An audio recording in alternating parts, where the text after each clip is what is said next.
Welcome Exiles! Today we're going to be going over the defensive setup I used to tank the Maven Memory game, the Meteor Maze from the Awakener, the double Uber at Zeri Flame Blast, and I'm going over the defensive layers because they worked. I'm not going to go over a full build guide of this character because the offensive, frankly, it was bad.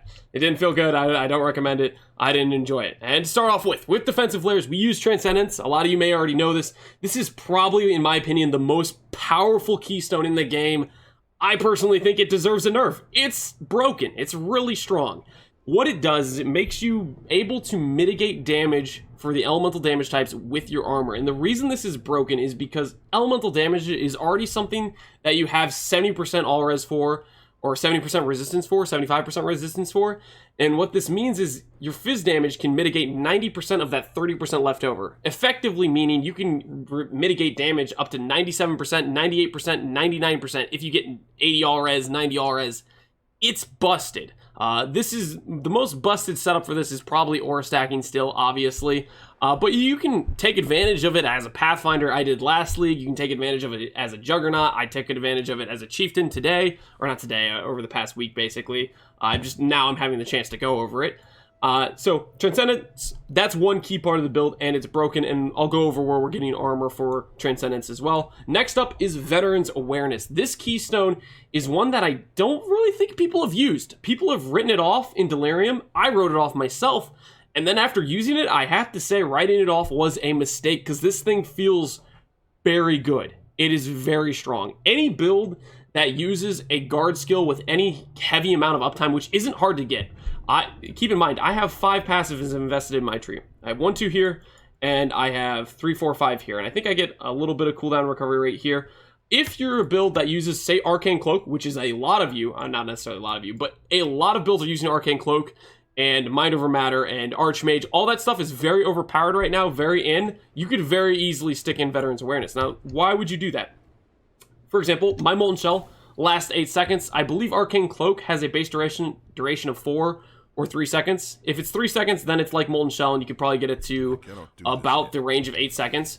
The reality is, this thing's up for 8 seconds, and then it cools down and recovers in 2 seconds. So we would have 80% uptime on Veteran's Awareness here, where we have 80 max all res for it, and 2 seconds of downtime. I think with Arcane Cloak, it might be base duration of 4 seconds, which you could have even higher uptime on. I'm not 100% sure on that. But point is, with this keystone here, we have 80% uptime on 10 max all res. One of the pinnacles of defenses in terms of a shield is Sophel's Frame, which gives you 4 max all res. That's half of what this does, and people regularly will sacrifice an entire shield slot for it. And, well, it's not just half, it's less than half of what this does. Point is, Veteran's Awareness, in my opinion, from using it, is very, very strong. You might look at the 20% more damage taken as a bad thing, but that downside is only going to be 20% of the time. The 4-second duration, for 2 of those seconds, you'll have the guard skill up again, and you'll be mitigating more damage than you're taking extra from it. So, for example, if we're taking 20% more damage, we're also getting 10 max all res. That 10 max all res translates to taking 40% less damage. 40% less damage is a much more powerful modifier than taking 20% more damage. So, point is, Veteran's Awareness, with a little bit of investment, like if you're an Arcane Cloak build and you have these nodes already, or you're running by the nodes here, I would highly recommend it. I think it's a very powerful setup to use. Doesn't require much investment, just 1 jewel socket, 1 passive point. I think it's really worth it from my experience using it.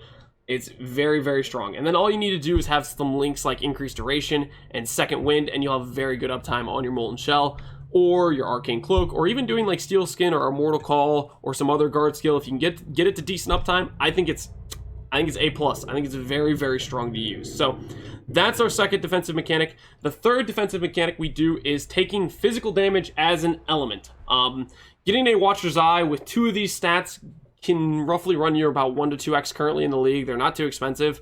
I got this Watcher's Eye here for 1.5x, and I even got it with a reduced extra damage taken from crits. I did this because I wanted the testing to be less haywire. I didn't want to go into boss fights and randomly take a crit and die from that boss mechanic and then think, okay, that boss mechanic's more deadly, when the reality is it luck rolled into a crit. And so if I have this reduced crit damage taken, then it's more likely I can get consistent results from my testing the boss mechanics. So Point is, you can get a Fizz taken as elemental damage for 1 to 2x of a double 1 for getting you about 20% Fizz taken as elements here. We also get another 15% from being a chieftain. If you're not a chieftain, you can get other benefits like Juggernaut gets double armor from his body armor. You get Pathfinder, which gets uptime on Taste of Hate, stuff like that, and more effective Taste of Hate. Chieftain's not the only way to run this sort of thing, but it's a decent way to get another 15%. So we have 20% from the Watcher's Eye, 15% from Chieftain. We get 25% from our armor. You can get synthesized chest pieces with 7 to 10 Fizz taken as lightning, cold, or fire for really pretty cheap. I think I bought this for like 10C, 20C. It wasn't expensive. And then we have another 8% from our helmet. So roughly, I think that puts us around the 68, 67% range. And then with our Taste of Hate, that takes us all the way to 87%. If we weren't doing necessarily armor stacking, you could get up to 18% on your helmet, and you could be close to 100% Fizz taken as element from just your Taste of Hate there type of setup. But we went with Formless and Foreigner to help us stack armor. So the idea is simple. We take a whole bunch of Fizz damage as element, and then we reduce it thanks to Transcendence, thanks to Veteran's Awareness, and all of a sudden physical damage, don't even feel them. They don't even hurt. That's the idea there. So I should probably go into how we got armor stacking. So armor stacking is important with Transcendence, and this is one thing that I should go over here. Let's pull this up. Is how armor mitigation works. The way it works is simply this. A bigger hit, you will mitigate less. So for example, if we have 100k armor, if we take a damage hit of 100 damage, we're going to reduce it by 90%. So we're only going to take 10 damage. But if we take a damage hit of 50,000, we're only going to reduce it by 17%. So it depends on the boss or the hit you're taking, how big that hit is, and that will vary how much you mitigate it. So generally the rule of thumb is the more armor you have, the more you're going to be mitigating it. But the way I would say it is, if you're mapping, about 20k armor is going to consistently get you, a good amount of mitigation, 28, 50%, 66, 80%. 20k armor, once you get above that, you're going to be feeling pretty good in terms of mitigating the damage you're taking, because most monsters throughout the maps aren't going to be hitting you for 10k, they're not going to be hitting you for 8k, they're going to be hitting you for 3, 4k, 5k, 6k, and it's going to be reduced by your 70% resistances, and all of a sudden it's a hit that you're reducing by up to 50%, 60%, and you're not even really feeling the hit type of deal.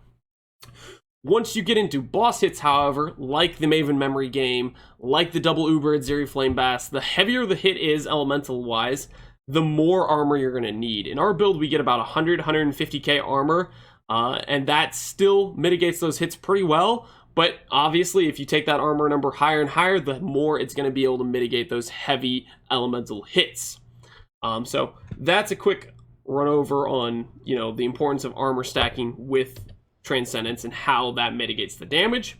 Now, how do we get armor in this build? We use Nebulocks. Nebulocks give us 500 armor per endurance charge.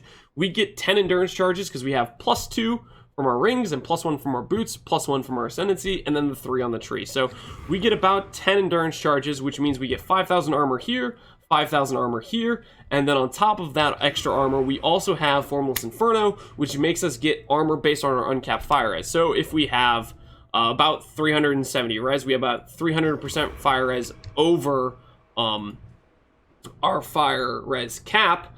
That means that 300% is going to equate to 300% increased armor, and we obviously get a lot of armor here. So we're at 120k. If we mixed in Molten Shell, 140, we mixed in Ancestral Cry. I guess we already must have Ancestral Cried recently. It's about 140k there. With the Lion's Roar, I think we go to like 160k or something like that. Point is, you can get quite a bit of armor, and it feels really good for mitigating pretty heavy hits. So that's the defensive layers of this character. Oh, and we're also using Determination, I should say, as a 50% multiplier to our armor.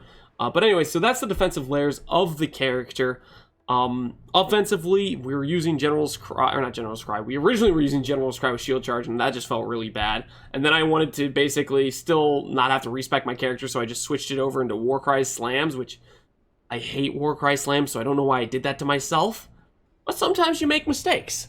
Point is, the defensive layers of this character were very, very strong. They worked very well, but I would not recommend the offensive layers. I'm going to include the POB so you guys can look over what I did here, look at what gear I have, what passives I have on the tree, all that sort of shenanigans, so you can give you some idea of how to build around these sorts of mechanics. But I 100% do not in any way, shape, or form recommend the Earthquake setup. I would not recommend speccing into all this Warcry shenanigans.